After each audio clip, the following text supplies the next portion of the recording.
இப்போ நம்ம 8th லெசனை பொறுத்த வரைக்கும் இம்பார்ட்டன்ட் கொஸ்டின் முதல்ல 5 மார்க் நோட் பண்ணுறோம். இம்பார்ட்டன்ட் கொஸ்டின் இப்போ டைப் ஆஃப் எலக்ட்ரான் எமிஷன் இந்த ஃபஸ்ட் கொஸ்டின் இருக்குங்களா, அதை அப்படியே நம்ம படிச்சுக்க வேண்டியதான். 5 மார்க்லையும் கேட்கலாம், ரெண்டு எமிஷன் பேர் கொடுத்து கேட்பாங்க 3 மார்க்கு, இல்லை ஏதாவது ஒரு எமிஷன் மட்டும் 2 மார்க்கில் கேட்கலாம். அதனால் இது ஒரு 5 மார்க்கு. அப்புறம் லா ஆஃப் ஃபோட்டோஎலக்ட்ரிக் எஃபெக்ட் முக்கியமான 5 மார்க். இந்த லெசனில் இதுதான் ஃபஸ்ட் இம்பார்ட்டண்ட்டு. 2 கொஸ்டின் ஆச்சுங்களா, 1 and 5. அடுத்தது 8th கொஸ்டின், அதுவும் இம்பார்ட்டன்ட். ஐன்ஸ்டீனோட ஃபோட்டோ எலக்ட்ரிக் ஈக்குவேஷன், அப்போ அது ஒன்று படிச்சிருங்க. அடுத்து 13 டேவிசன் ஜெர்மர். எத்தனை இருக்குது? 4 கொஸ்டின் தான் வந்திருக்கு. சரி, இது போதும்னு நினைக்கிறேன். ஏன்னா 3 மார்க் நிறைய கணக்கு வந்துடும். நீங்கள் இது மைக்ரோஸ்கோப்பை இதிலே சேர்த்துருங்க. அதையும் 5 மார்க்னு நம்ம படித்து வச்சுப்போம். 3 மார்க்லையும் கேட்பாங்க, 5 மார்க்லையும் கேட்பாங்க. மொத்தம் 5 5 மார்க் தானே, வேறு எதுவுமே படிக்க வேணாம்.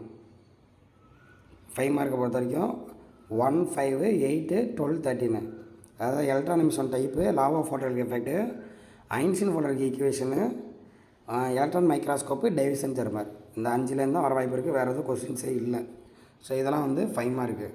இப்போ 3 மார்க்னு பார்க்கும்போது இதெல்லாம் ஒன்றும் அதெல்லாம் கேட்குற 2, 3, 4லாம் சும்மா வேணால் பார்த்துங்க. அதெல்லாம் கேட்குறதுக்கு வாய்ப்பு கம்மி தான். அது மாதிரி 6, 7 இதெல்லாம் சும்மா ஐடியாஸ் தான், அதெல்லாம் கேட்க மாட்டாங்க.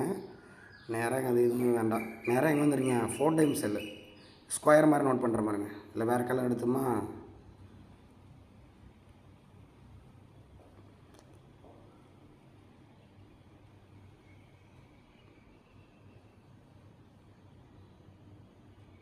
இப்போ 3 மார்க் பார்த்தீங்கன்னா 4 times cell construction and working, இதுக்கப்புறம் தான் ஆரம்பிக்கும். 4 டைம்ஸ் செல்லு. அடுத்தது டீப்ரால் லென்த் ஆஃப் எலக்ட்ரான், அது ஒரு முக்கியமான 3 மார்க்கு. இதுக்கப்புறம் எல்லாத்தையும் படிச்சுக்கிட்டே தான். 14 கேட்டசி of photon, 15 application of photo cell, அப்புறம் 16 கேட்டசி எக்ஸ்ரே ஸ்பெக்ட்ரா. 5 மார்க்கு, 5 3 மார்க் இருக்குது பாருங்கள். இதை நல்லா படிச்சுக்கணும். 3 மார்க்கில் இன்னும் 2, 3 கொஸ்டின் கூட இருக்குமா. இப்போ கடைசியாக சொன்ன நம்பர் போட்டுங்களேன், 17 நம்பர் போட்டு எந்த கொஸ்டின் எழுதிக்கலாம். இப்போ பார்த்தோம் அப்ளிகேஷன் ஆஃப் எக்ஸ்ரேஸ் கடைசி பேஜில் இருக்குல்ல, அதை சேர்த்துங்க. அது ஒரு கொஸ்டின் நோட் பண்ணிங்க. 17 அப்ளிகேஷன் ஆஃப் எக்ஸ்ரே.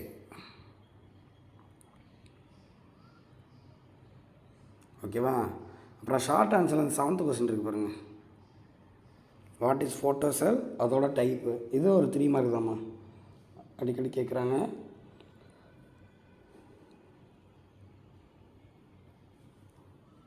அவ்வளோதான், வேறு எதுவும் இல்லைங்க லெசனில். 2, 4, 6, 7 5 மார்க்கில் 5 இருக்குது, 3 மார்க்கில் 7 கொஸ்டின் இருக்குமா. That's all. இதை மட்டும் நல்லா படிச்சுட்டு ஷார்ட் ஆன்சராக எல்லாமே தான் படிச்சுக்கணும். 2 மார்க்லாம் எதுவுமே அவாய்ட் பண்ணாதீங்க, எதை வேணாலும் கேட்கலாம். So that's ஆல்மா.